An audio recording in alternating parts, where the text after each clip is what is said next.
We are now into week 4 of the Google Summer of Code project, and I've written a kernel driver for BeagleLogic to work around the limitations of capturing data from user space, as I had told in my previous updates that there was a limitation on the memory bandwidth and the memory size I could reserve for the logic analyzer. So this new kernel driver is an interface over the PRU remote proc driver that has been developed by Pantelis Antonio, and it binds itself with the remote proc driver using a set of 5 functions. As you can see over here, this is the structure that is exported, the down call, these functions, and it also exports the address of its interrupt handler for the PRU remote proc driver so that it can direct the interrupts for BeagleLogic to the appropriate source. And these are the 2 functions with which the BeagleLogic kernel module will bind and unbind with the remote proc interface. Okay, so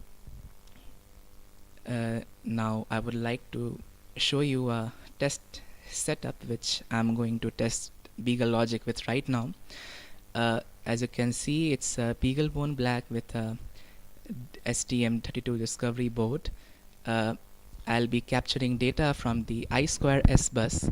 The word select, the clock, and the serial data lines have been connected to the inputs of BeagleLogic here. And so now we move on to the terminal. As you can see, here is the kernel logs, and now I'm going to show you the script which loads the kernel module.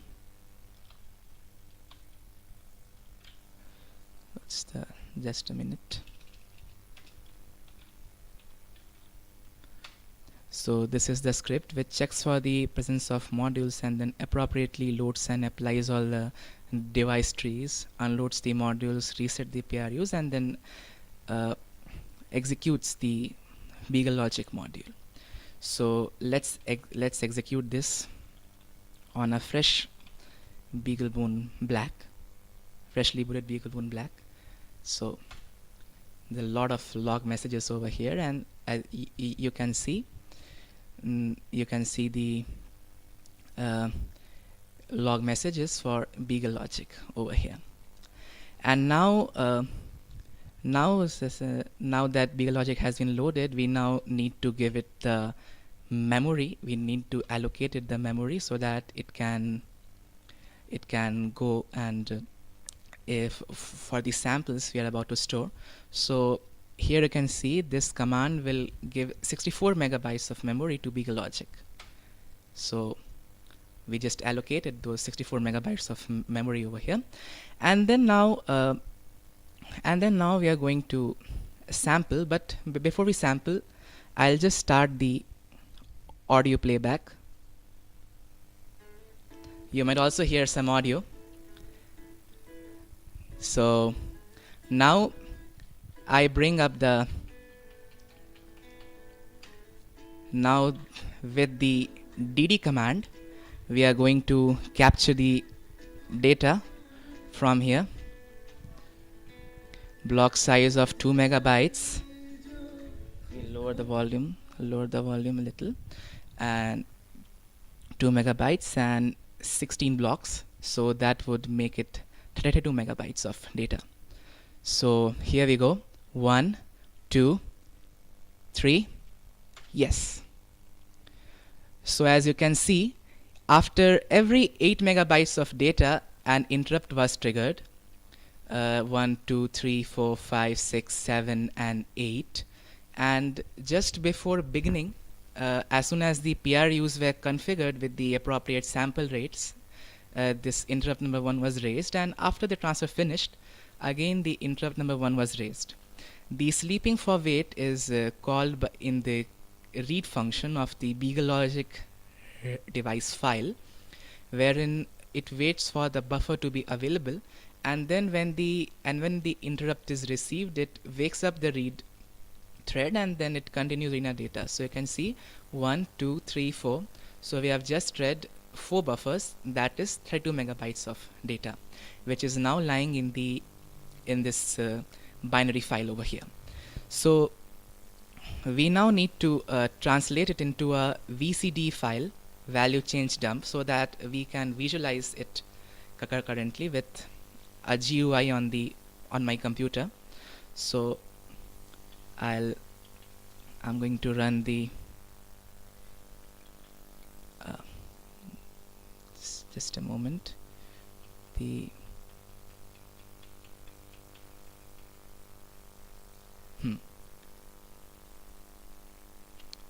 the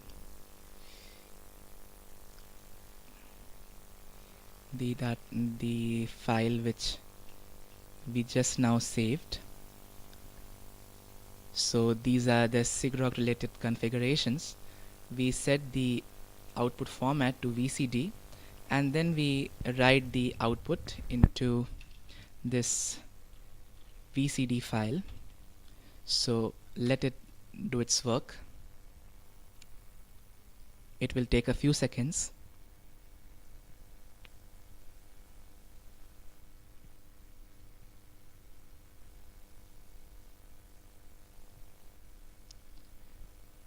We're still waiting.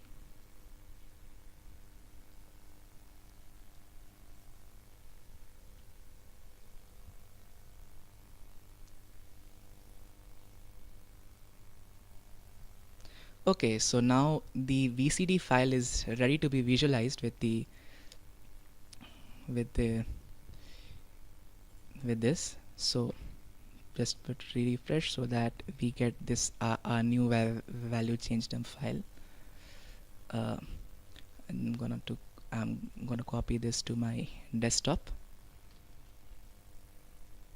and then we'll fire up PulseView, which is the official GUI front end for SIGROC, and then we will open the file from the desktop. This is this one. So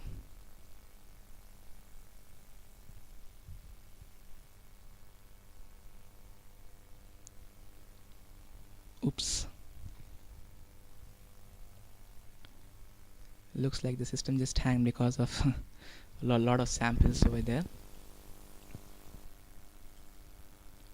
I'll give it a few moments to load.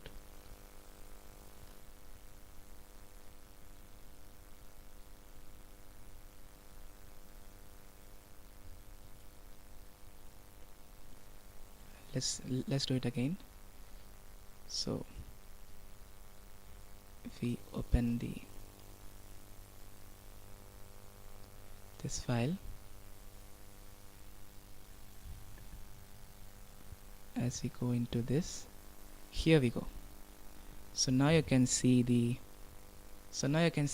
I2S bus running. I'm sure you can guess that this is the clock line, this is the data line, and this is the word select line. So now let's add a protocol decoder for I2S to this. We'll select the clock line as 0. The word select line is number 2. The serial data line is number 1. Oh no, sir, this is line number 3.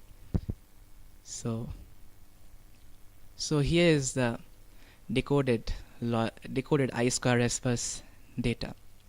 If I go to the command line, I can also dump a binary version of this data, which can then be converted to a WAV file format, and then it can be played back and it can be heard again.